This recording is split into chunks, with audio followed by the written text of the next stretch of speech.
Hi everyone, Ron Crider reporting for duty this morning. Yes, it is this morning. It's 6:40 a.m. on Thursday morning, November the 19th. It's my day 246. As I say every day, yes, another day, 246 of these broadcasts that I started way back in March, right around March the 10th on my birthday. So I'm reporting the numbers today from Vero Beach, from my condominium at the Victoria here in Indian River Shores in Vero Beach. Let you know that the Dow yesterday at closing was 29,438. Just flirting around getting over that 30,000 mark. Sooner or later it will happen, hopefully before the end of the year. 36 days left until Christmas, 42 days left in this year, 37 of my 43 radiation days, 6 days to go. Only 6 days left to go.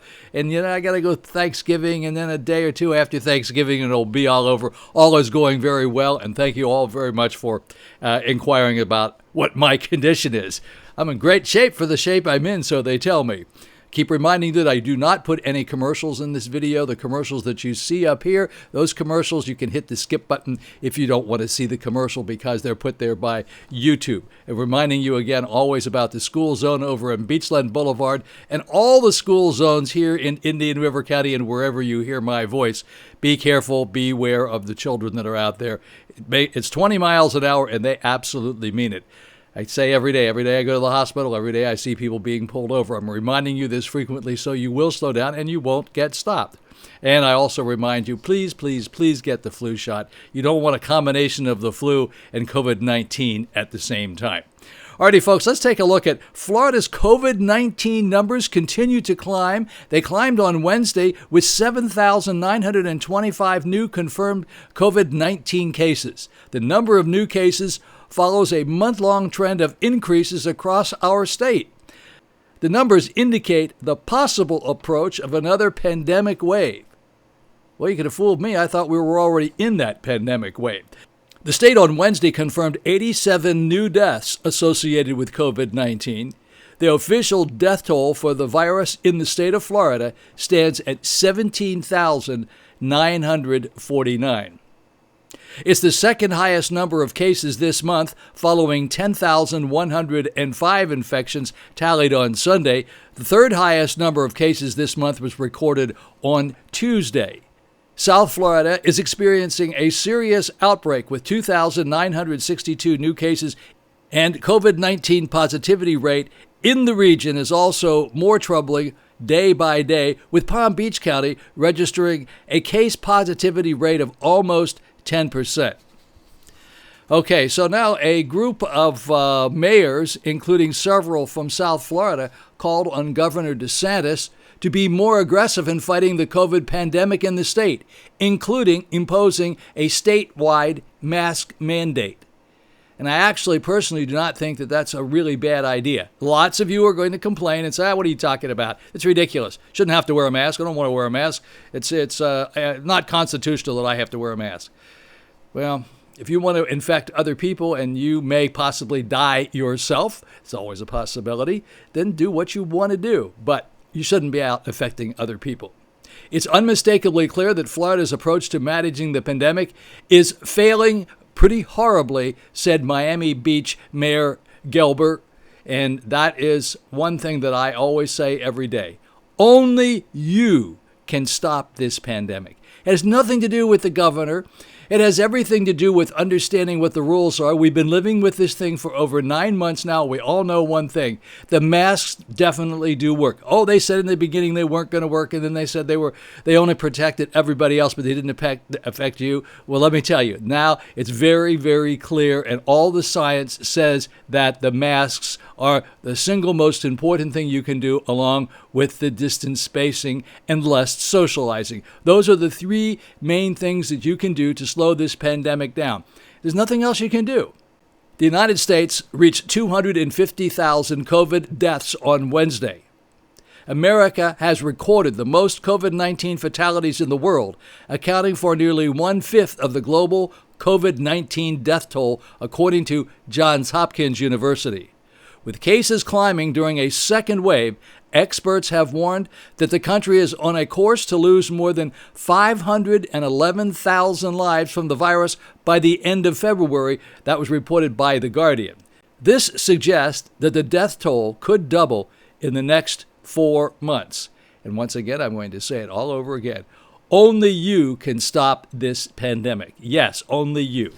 It's very simple. Until this vaccine appears, until we get it, and this can't happen that fast. It hasn't even been approved yet. Hopefully they're going to apply for it tomorrow. One of the companies, Pfizer, is going to apply for it tomorrow to get emergency use of it. And how long that will take, we really don't know. They are shipping vaccines out. They're going to 5 different hospitals in the state of Florida, including Orlando, Tampa, Jacksonville, and Miami. But that's all going to go to the health providers and the first responders and people like that. It will not get into our hands that I can see until surely after the first of the year. And then it'll be a while before it actually filters to us up here in the Vero Beach area. So until all that takes place, until it starts to slow things down, we are the only ones that can prevent this from happening. And we can impose all sorts of rules, and we can say only so many people can show up at Thanksgiving. We all know what causes this, and we all know that associating with people that are traveling and mingling with people and going off to big box stores and going to the grocery stores all the time. Yes, I understand we have to do many of the things that we're doing, but you can buy a lot of stuff from Amazon, and they bring it to your house and drop it off at your door. You don't have to go anywhere to get it. So you don't have to run off to Home Depot and all those places. You can actually have people deliver your groceries if you want, but if you have to go to the grocery store, only go once a week instead of several times a week. Come on, we can do this. We can actually do this, but it's you. Only you can stop this pandemic. Alrighty, folks, so let's take a look at the weather forecast for our Treasure Coast. Treasure Coast is Vero Beach, Fort Pierce, and Stewart. This is where all the buried treasure is. I tell you this every day. We've got a lot of secret treasure out here. Just don't tell anybody about it. You know, you can come around the Treasure Coast. We know where it is, but people on the outside, they don't know where it is. But we have a lot of treasure here on the Treasure Coast. Okay, for today, cloudy skies early, followed by partial clearing, highs about 76 degrees. The winds east-northeast, 16 to 25 miles per hour. Higher winds are possible during the gusts. Now, it's very unfortunate when I'm giving you this morning weather forecast, 20% chance of rain for today, for Thursday. You don't actually see this thing till like 4 or 5 o'clock in the afternoon because, as you can see, if you look at my clock over here, you'll see it's 6:48 in the morning when I'm doing this first piece. And then I don't get around to doing the actual numbers until they show up. And the numbers showed up yesterday around 4 o'clock. Of course, that's in the middle of my other program, so it takes me a little while to get this together. So I can tell you that the weather forecast for tonight, we're going to have a low of about 71 degrees, partly cloudy. Low 71, winds east-northeast, 10 to 20 miles per hour. And the chance of rain tonight on Thursday night here on the Treasure Coast is about 20%. And then tomorrow on Friday, we're going to have a high of about 79, low of about 72. 20% chance of rain on Friday, partly cloudy. High 79, winds east-northeast, 10 to 20 miles per hour. Okay, so today, folks, remember, don't forget to push the like button. That's a really important thing. I would appreciate you doing that. Today we're going to do some shout-outs at the very, very end. We're going to jump into the numbers real fast. I'm also going to give you the state-by-state death rate for the past 48 hours. I didn't do that yesterday. A lot of you were very upset with me because I didn't do that, and they like to know what's going on in their state, and I will be able to do that today as well. Just have to remember, I always have to try to keep this thing under 20 minutes because otherwise it gets a little bit out of hand with putting it up on Facebook and Instagram and Nextdoor and all those places. So I hope you have a really great day today, everyone. It's going to be a nice day out there, and look forward to seeing you back here after I do the numbers. So here we go. Here come the numbers. Alrighty, folks, Ron Crider here in the numbers department for Thursday, November the 19th at 4 p.m. These numbers came in. Let's take a look at the entire state of Florida. 79 new deaths reported. Yesterday it was 87. We're down by 8. That's a good thing that we are down. Positivity rate, 9,085. We're up by 1,160. Yesterday it was 7,925. The positivity rate for the entire state of Florida, 7.56. As you know, it's supposed to be under 5%. Let's take a look at Miami-Dade. 7 deaths to report in the past 24 hours, 1,945 new positive cases. The positivity rate for Dade County is 8.09. Broward County, that's Fort Lauderdale, 3 new deaths to report, 902 new positives, positivity rate 6.92. Palm Beach County, 3 new deaths to report, 563 new positives. The positivity rate there, 7.21. And then in Orange County, that's Orlando, 6 new deaths to report, 522 new positives. Positivity rate in Orange County is 7.19. Brevard County, that is Melbourne, 2 new deaths to report, 164 new positives. Positivity rate there, 6.75. Then in St. Lucie County is Fort Pierce, 2 new deaths to report, 67 new positives. Positivity rate in St. Lucie County, 7.27. Now taking a look at Martin County, no new deaths to report in Martin County, 34 new positives. Positivity rate in Martin County, 5.03, getting very close to being under 5%. That's good. They're going in the right direction. Indian River County, where we are, 2 new deaths to report, 41 new positives. Of the 41 new positives, 8 of those are in zip code 32960, 3 of them are in zip code 32963, and 3 of them are in zip code 32967. 7-day moving averages for the deaths related to COVID-19 for the past 7 days, meaning 64.29. That's up from 61.29 yesterday. 64.29 means that approximately 64 people passed away each day for the past 7 days in the entire state of Florida. Alrighty, those are the numbers for the entire state of Florida. Alrighty, folks, let's take a look at the new cases for the entire state of Florida. These are the cases through yesterday. Here is the 7-day moving average for these cases. You can see how they are beginning to skew upward again. Once again, I can show you this number here where we had 10,105, but there it is. There's the numbers, and they are beginning to skew upward. So therefore, we are getting a considerable number of cases, positive cases, here in the state of Florida. Now let's go down here and take a look at the deaths. Same similar type of graph, and I'll give you the 7-day moving averages here. And once again, you see that they came down, and they came down very nicely. We got into the early November. We were in pretty good shape here, and now here we are going back up again, and this is November the 18th where we had 62. So once again, these are the 7-day moving averages with respect to the deaths for the entire state of Florida. Alrighty, folks, I promised to show you the states of the United States and the deaths that were reported in the past 48 hours. See, I can't give you 24 hours because you'll notice there's only 3 that are showing up. So these are the past 48 hours.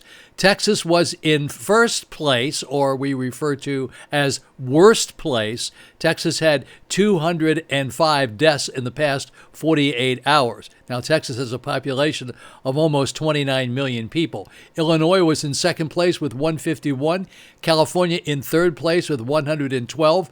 Pennsylvania was in fourth place with 110. And then Florida was in fifth place in the past 48 hours with 87. Minnesota, for our Minnetonka friends up there, in sixth place with 67. And then we had Michigan in seventh place with 62. Kansas was in eighth place with 60. Indiana in ninth place with 59. And Georgia in 10th place with 57. So let's move up here a little bit, and we'll take you up to Ohio. Ohio was in 11th place with 55. Wisconsin was in 14th place with 52. New York was in 15th place with 47. Massachusetts, 16th place with 47. Colorado was in 20th place with 43. Iowa was in 21st place with 39. Jersey, for, oh my goodness gracious, Danny, look at this. 22 in 22nd place. 36 deaths in the past 48 hours up in Jersey. So things aren't going quite too well up there, are they?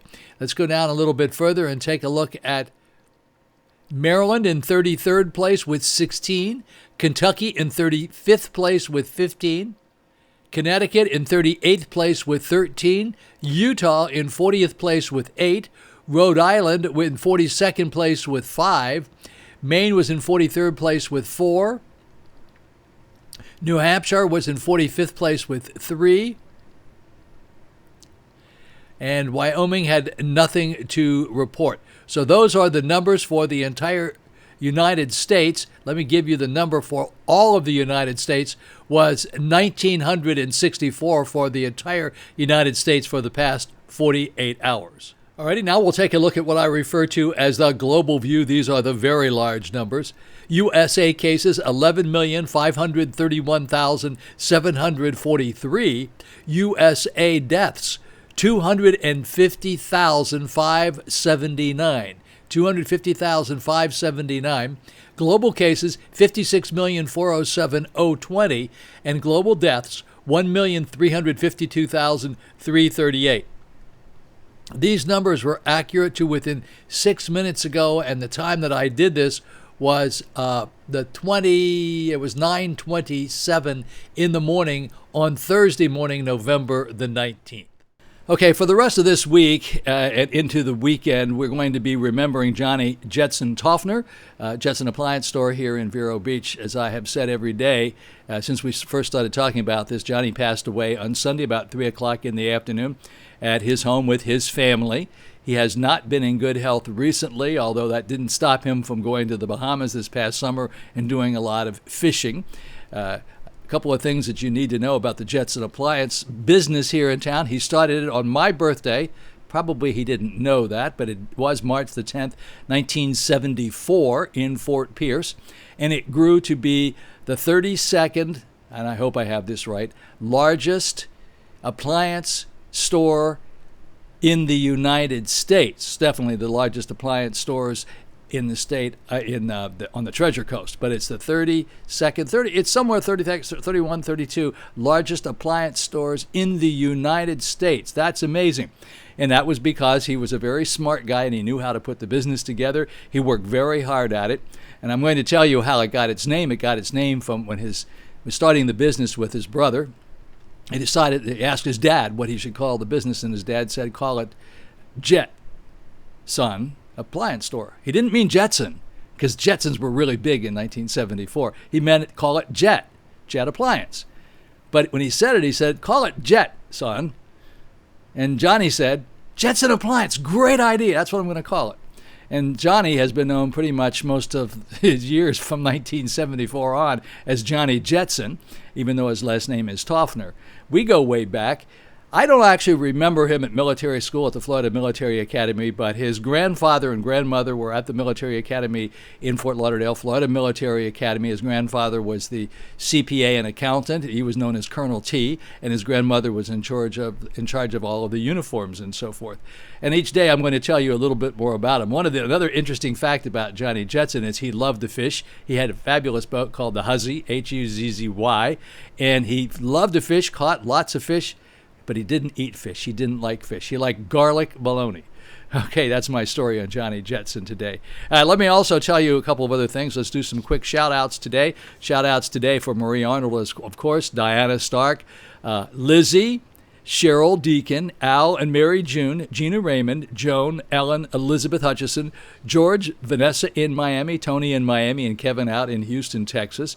And then we have Wayne and Dorothy Mahoney up in Minnesota, Minnetonka friends. The Kennedys, they're very nice folks. They don't know them, but I think they're really nice people. They send me nice notes every once in a while. Donna, Jim Davis, he has the best radio voice on the planet. He lives here in town, are we lucky? And he flies his own airplane. Tommy DeBray, radio buddy of mine, lives over on the West Coast. Ray Moncari getting ready to move into his mansion up the street. He lives here at the moment. Captain Marcia, she's on duty down here starting today. Danny in New Jersey. He keeps the numbers down in Jersey. Ron and Barb Dumoulin, Jim Peabody, Britt, Betsy, Sherry Hale, and then we also have Sherry Brown. Sherry Brown watches this occasionally. She's the best real estate person for houses. She's always been our real estate person. Timothy, John Marks, and Kelly at the Polo Deli. Great spot. We love that place. Next door friends, Heather Mason Wood. Hi, Heather. Good morning, Heather. Oh, that's a great name. I love that name, Heather. Gail Beeson, Carol, the Karol, Carol, and the Carol, Carol, and Bobby Young up in Kentucky. Barb, Jay, Megan Davis, Diane, Joyce, Rosemary Biddle, Edith Stokes, Ginger, Barbara, Donna, Brenda, Costas, Donald, Julie, Muffy and Paul, And let's not forget Diane Coggin, whose birthday is today out in Vail, Colorado. My Facebook friends like Ann Hallie Danshaw and George Ed Danshaw, Kathleen Bruce, Jay Parm, Jean, Nancy Bicknell, Nancy Strazula, Susan Taylor, Barbie Chandler, Barbara Parent, Billy Moss, the best real estate guy for bars and restaurants in town, Lisa Crider Brown, and Kimberly Eve Peasy. She lives up in North Carolina. She's here with her sister. That's my other daughter. So it's Lisa and Kim are both here in town, in Stewart, actually, for the mom's birthday, which is on the 21st, and I will be joining them. Alrighty, folks, so those are the shout-outs for today. And I just hope that you like what I'm doing. If you don't like what I'm doing, let me know. Send me an email and say, hey, Crider, do this, do that. Stop doing this, stop doing that. I put the shout-outs at the very end, so if you don't want to see the shout-outs earlier on, you can skip through them and get to them, or you don't have to watch them at all. Every day I'm here. Yesterday I said I'll see you back here on Tuesday. I really meant Thursday. I haven't lost it quite yet. So now I'm going to say have a really great, have a blessed day, have a blessed Thursday, and I look forward to seeing you back here on Friday. Ron Crider, signing off.